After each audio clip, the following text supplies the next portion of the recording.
The GWA Wingfoil World Tour closed out the 2024 season in the legendary Brazilian spot of Jericoacoara.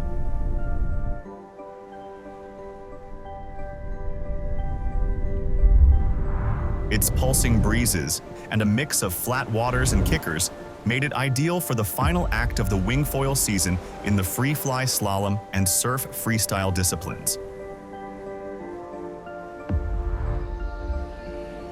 Known to all as Jerry, it is set among sand dunes that nestle in a national park. The town, with its sand roads, has a relaxed Brazilian beach vibe. For years, Jerry's unique feel and ideal conditions for wind and water sports made it a mecca for windsurfers. But these days, wingfoiling is the new game in town, which is why the World Tour was making its first appearance there this season.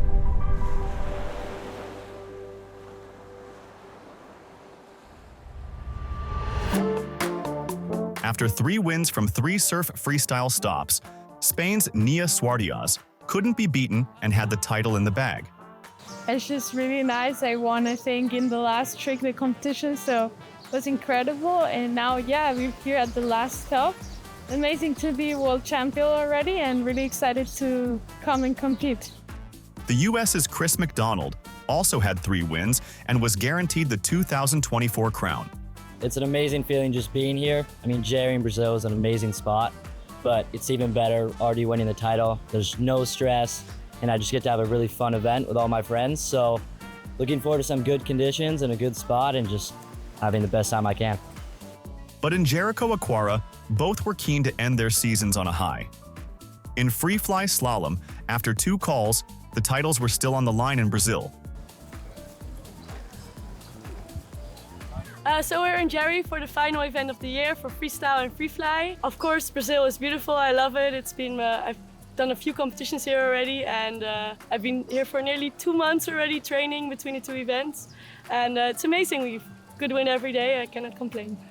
Yeah, I've been here for, I think, more than a month. It's super good place. I love it here. It's warm. I mean, there's nothing to complain about in terms of conditions. It's really amazing. Yeah, I've been training mostly freestyle, not much slalom or racing. I came to Brazil with my wave gear, my freestyle gear, my race gear, my downwind gear, so I have a lot of bags. So a small girl on the airport with a lot of bags. So I feel like I know what to expect and what to focus on, what to pay attention to. It's like, I think mostly like slalom is really like technical, really short races. So if you do a lot of like freestyle, it like gives you a lot for like slalom. The amazing thing is that we have all these different disciplines, and I enjoy switching between the disciplines, so I wouldn't want to change a thing.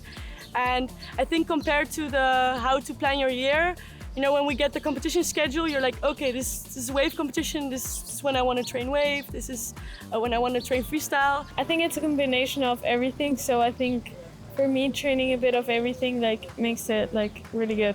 Reigning free-fly-slalom, world champion Francesco Capuzzo topped the rankings, but he still had work to do in Brazil if he was to retain his crown for a 2nd successive year.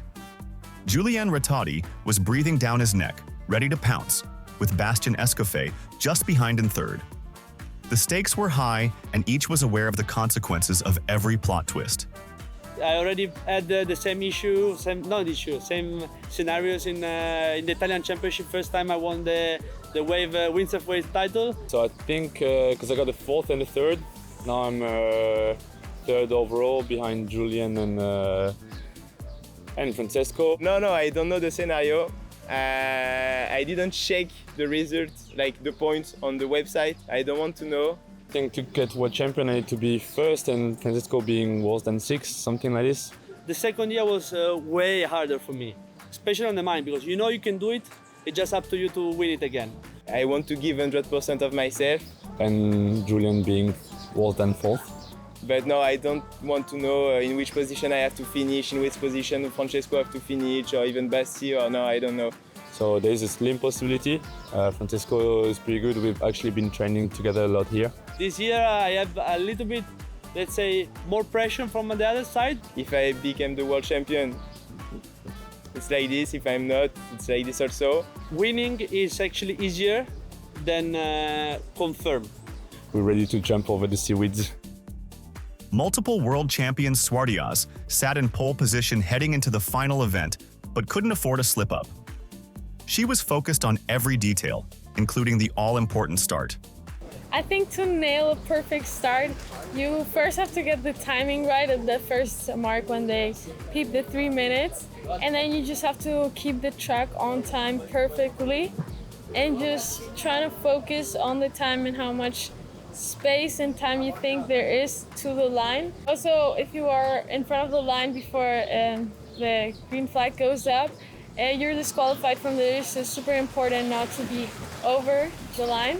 You don't want to be disqualified of the race. You'd rather be 3 seconds late, whatever, but not be too early. The stage in Jerry for the title showdown was second to none, but it kept the athletes on their toes. The qualifying elimination rounds on the opening day of free-fly-slalom action set up the prospect of some impressive finals showdowns.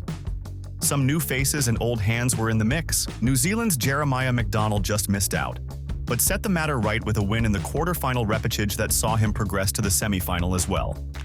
France's Bastien Escoffier, who was hoping to move up the rankings from third, did not advance as far as he wished.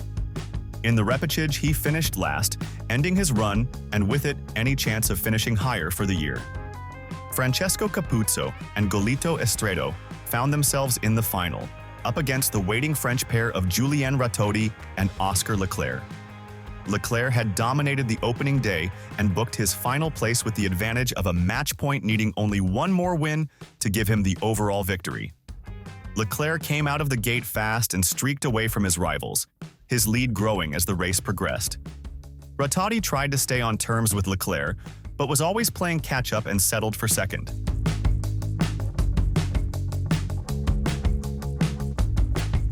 Capuzzo also knew he could not catch Leclerc and decided to cover Ratodi ahead, safe in the knowledge it would give him another world title. The Frenchman Leclerc took the event win in Brazil for the second successive year. So yeah, I'm super happy, especially because I like the mood here, I like Brazil. I'm enjoying every minute of my life here in Brazil, and I think that's one of the key. And I also did a strong training before coming here.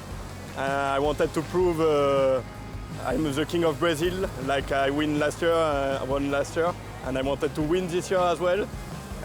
So yeah, I'm really happy, just enjoying this victory. Yeah. Francesco Capuzzo's third-place finish, just behind key rival Julien Ratodi, carried him to another world title. This morning I woke up at 4:30.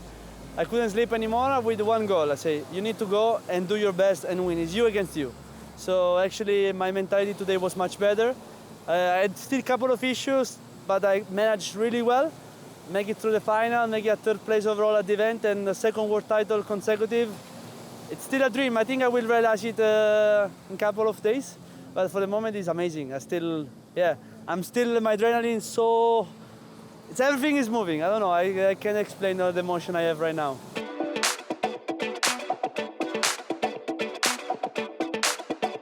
Switzerland's Zara Maillard and Mar d'Arce went to the final where Nia Suardiaz and France's Kylie Belouvre awaited them. Suardiaz already had the luxury of a match point thanks to finishing top in qualification, and needed just one more win to take the overall victory. But in the final, Suardiaz uncharacteristically crashed early in the heat, and d'Arce took the lead, with Belouvre in second. Suardiaz pushed hard to get back on terms and fell again, giving Mar d'Arce the win. That gave them one match point each. The second final saw Suardiaz and Belouvre locked together in the free fly pump track. But in her effort to hold off Suardiaz, Belouvre went slightly wide on a mark and allowed the Spaniard through to take the win. It gave Suardiaz the event victory at the second time of asking and secured back-to-back free-fly-slalom world titles.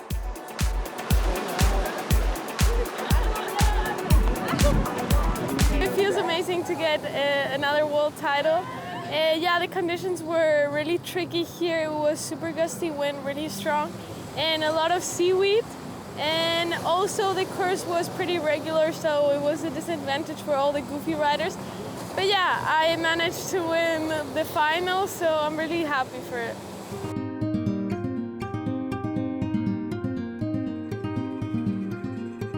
It was all changed for the second part of the Jericoacoara World Cup, the Surf-Freestyle finale. Gone were the flat waters and in came the waves of Malhada, a bay just past Jericoacoara's point. Malhada's kickers were the perfect platform for the freestyle action.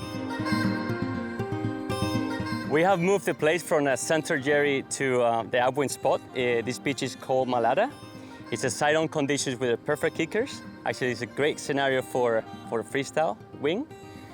Judges are really focused on seeing everything big with amplitude. This is the number one criteria. Number two is the execution, depending on the degree and how you finish the maneuvers, and also the way you do it, together with the commitment, the risk factor, if you're capable to land up the foil. And the third condition for the judging criteria is the technicality of the tricks. Depending how hard it is, the figure that you make it, and all the combination of those three, we will actually have the final score. The stakes were getting higher as the women's quarterfinals dawned. Bowen van der Linden was locked in an epic tussle with Leonie Trondel. Both had identical trick scores and exactly the same heat score at the end. Van der Linden just won out and advanced on a tiebreaker. Oren Cerise had already gone forward with a clear win. In another quarterfinal, Italy's Sofia Marchetti moved up with a strong win. The first semifinal saw the Maillard struggle in the tricky conditions, and she was a little off the pace. France's Oren Cerise opened with her big trademark backflip that gave her the edge over the young Austrian, Viola Lipic. But Lipic kept herself in the hunt and overhauled the Frenchwoman with a big 7.03 from 10 for a back loop spin to progress. By then, Spain's Mar Diarse was clear ahead of her semi-final rivals with a series of solid moves. A 9.23 for a front flip was not as big as an earlier effort, but put the hammer down and gave her the win. The second semi-final saw Nia Suardiaz come out charging. She opened with a backflip for 7.17 and backed it up with a 7.13 trick that helped her advance. Bowen van der Linden was the teenager's closest rival, with some solid moves that earned her a place in the final. The deciding heat matched Viola Lipic against Bowen van der Linden and the Mar Diarse and Nia Suardiaz. Nerves seemed to get the better of Lipic, and she struggled to land her tricks in the difficult conditions. Van der Linden found her feet as the heat progressed, but ended up a little adrift in third place. The battle between the Spaniards was one to savor. Suardiaz drew first blood with her usual backflip for 7.33 and built her heat with a 6.07 for a back loop spin.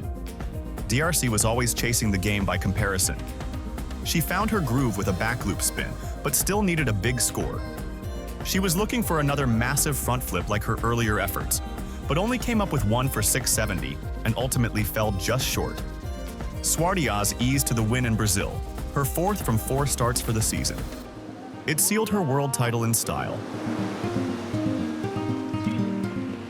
Well, for sure, I've been training the whole year just to win another time the world title. I'm super stoked to have won it again. I think we had 4 stops of freestyle. I've won every single one. So it's just amazing for me, and I feel super happy about that. For sure, you're gonna train really hard for next year. I see all the girls coming for me. But yeah, I'm really excited to see what next year brings us. The men's surf freestyle competition held out some surprises in the early rounds. France's Malo Guenolé had a checkered heat in the kickers that favored the right foot forward goofy riders. He fell short and was out in round 4. Italy's Francesco Capuzzo, the newly crowned FreeFly-Slalom world champion, came to grief in one quarterfinal. He was outpointed by the French 16-year-old Axel Gerard, who opened the heat with a massive 9.10 for a frontside 10 and never looked back to take the win. France's Bastien Escoffier threw down a back loop spin frontside 3 in mid-heat for a 9.03 score. His countryman Noé Kuyala kept the pressure on and almost got the edge late in the heat, but Escoffier advanced in second place. Alexander Acherer had already streaked away for the win with some big moves, including a 9.57 for his own back loop spin frontside 3. Acherer's twin brother, Thomas, went to town in the next heat.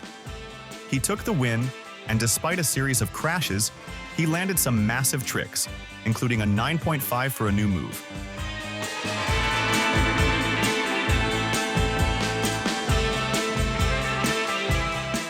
France's Luca Vuillermet went one better with a 9.7 score for another innovation trick that the judges loved. Both advanced at the expense of world champion Chris McDonald.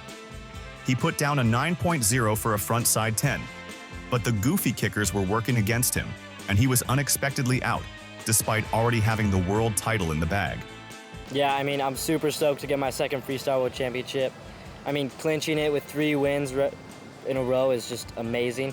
Unfortunately, I didn't get my best result here. It was really hard with the regular and the kicker goofies. The kids were going insane. I'm really hyped to see that. But another great year. Looking forward to the next, and thank you, GWA. In the first semifinal, Bastien Escoffier and Luca Vuillermet could not match their earlier heroics. Both had poor heats pocked with crashes that saw them leave. That left the stage for the French duo of Clément Hamon and Axel Gerard, who only landed tricks in the 8-point-plus range. Gerard just had the edge, though both went to the final. The second semifinal pitched the Austrian twins Alexander and Thomas Acherer against one another, with their teammate Britain's Charlie Locke in the mix. Locke looked like he might split the twins in advance. But Alexander Acherer played it smart after a series of crashes and landed a simple front flip that gave him the edge over the young Briton. By contrast, brother Thomas Acherer was on fire. He piled on the pressure, going bigger and bigger. Acherer was way out in front when he landed a world first, a massive double backflip for a perfect 10.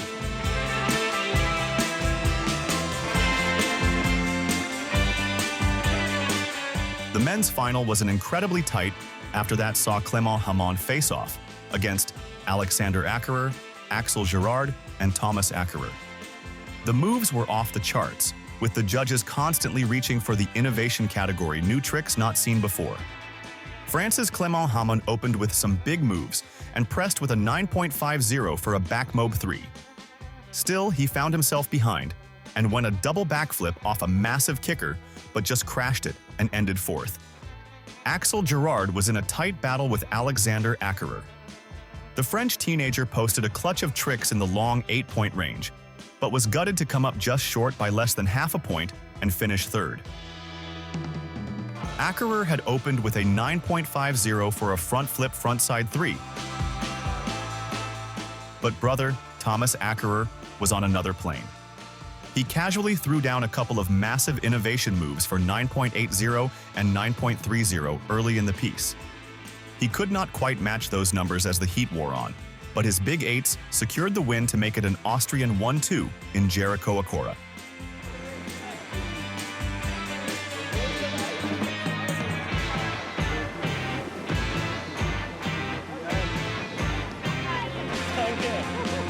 It was my first win, super stoked. I finally did it after all this hard work.